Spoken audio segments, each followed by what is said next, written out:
Welcome viewers, প্রতিদিনের মতো আজও চলে এসেছি আমার লাঞ্চের থালি নিয়ে। আজকে লাঞ্চে নিয়েছি সাদা ভাত, নিয়েছি শসা ও গাজর স্যালাড হিসেবে। প্রথম পাতে খাওয়ার জন্য নিয়েছি থোর পেঁপে ঘন্ট, যেটা আমি কাবলি ছোলা দিয়ে রান্না করেছি। প্রথমে পেঁপে ও থোরটাকে আমি একটু নুন হলুদ দিয়ে ভাপিয়ে নিয়েছি।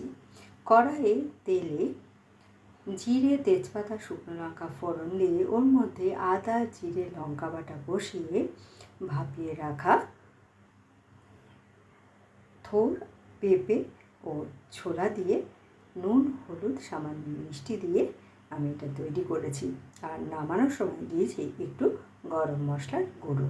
নিয়েছি কতগুলো বড়া, এটা মটর ডালের বড়া। মটর ডালটাকে বেটে ওর মধ্যে একটু ধনেপাতা কুচি, কালো জিরে, নুন, হলুদ, লঙ্কার গুঁড়ো ও সামান্য মিষ্টি দিয়ে মেখে তেলে ভেজে আমি এটা তৈরি করেছি। এর সাথে খাওয়ার জন্যে নিয়েছি তিতর ডাল, যেটা আমি উচ্ছে দিয়ে রান্না করেছি, মটর ডাল, আর ফোড়ন দিয়েছি রাঁধুনি, আর নামানোর সময় একটু আদা বাটা দিয়ে নামিয়েছি।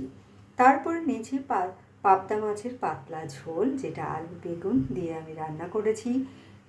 মাছগুলো ভেজে তুলে নিয়ে ওই তেলের মধ্যে কালো জিরে ফোড়ন দিয়ে আলু ও বেগুনটাকে ভেজে আদা, জিরে, ধনে ও লঙ্কা বাটা দিয়ে আমি এটা তৈরি করেছি।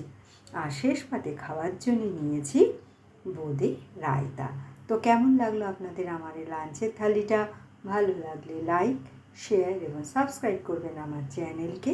Thank you for watching.